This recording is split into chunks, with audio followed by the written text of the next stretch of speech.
Howdy y'all. So the last couple of days have been big for Destiny, and the hype train has picked up an unbelievable amount of speed for the September release of The Taken King. While with Game Informer's cover story on The Taken King, published Wednesday, and IGN's interview with Deesh at Gamescom on Thursday, there is a wealth of new information. Some of your questions have been answered, but the influx of new footage and info leaves us with a whole new set of questions. I will be commenting on some of these today. I want to start with the new content. Bungie promised from the first that The Taken King would have a lot to offer Guardians, both veteran and new, and boy are they living up to that promise. Game Informer's article revealed that The Taken King would arrive with 7 strikes in tow, 4 brand new strikes for both PS4 and Xbox One. Xbox players will have access to the Dust Palace strike, hopefully in its original form, as well as the retooled version, introducing a 4th new strike to Xbox players. The expansion comes with an additional 3 reboots, the Dust Palace, Undying Mind, and Cerberus Bay. These retooled strikes will have new mechanics and enemies, and Game Informer revealed that they would have a system of parts similar to the Prison of Elders, where various mechanics are rotated out, perhaps on a weekly basis. They've barely broken the surface. With the exception of weekly nightfalls, I avoided strikes after a couple months in. I can see myself replaying these new strikes, especially with nightfall modifiers again and again. IGN released an article on Thursday morning which revealed that The Taken King will have at least 8 major story missions, twice the number contained in either The Dark Below or The House of Wolves, Destiny's previous 2 expansion packs. This is not counting the various and multitudinous side quests the new installment will offer, from patrol missions to Crucible bounties, including 3 Trials of Osiris bounties per week, to exotic quest lines. Guardians will have plenty to occupy them come September 15th and beyond. Many of us wondered how Bungie would handle the leveling system with The Taken King.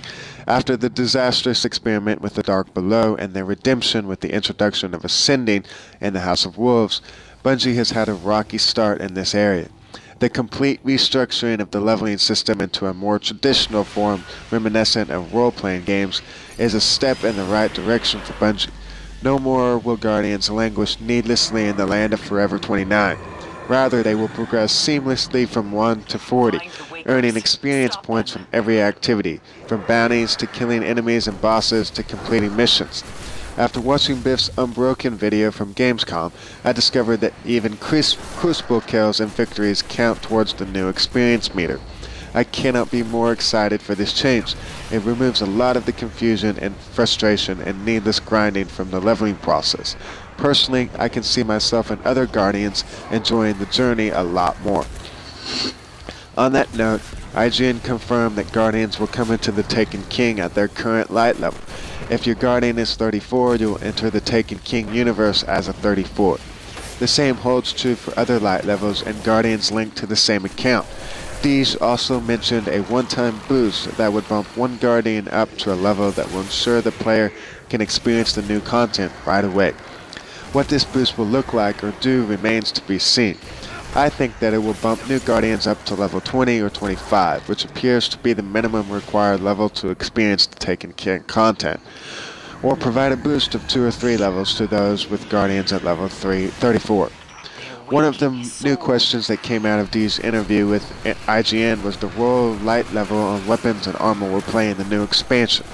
All we know is that they will determine how powerful your Guardian is, but in what way only time will tell. I saved the biggest and most controversial issue for last, the new weapons coming with The Taken King. Several weeks ago, Bungie revealed that a weapon rebalancing was in the works, slated to deploy a week or 2 before The Taken King drops. With Game Informer's article came the revelation that Year 1 legendaries would not be journeying with us post The Taken King. While they will be useful in the early days of the new content, Luke Smith explicitly stated Guardians should expect to exchange old favorites for new guns with greater damage output, even whites, greens, and blues. This is a sore point for many Guardians. If you're anything like me, you love to collect, and I've collected all of the signature weapons from the base game and the last 2 expansions. My Vision of Confluence, Fatebringer, and Yalhorn are special favorites. The Crota's Inn and House of Wolves weapons were meh, with the exception of Trials of Osiris Adept versions, and I will likely dismantle them the first week to make room. I have come to love these weapons just as much as I despise others. Cough! Thorn. Cough! Last word.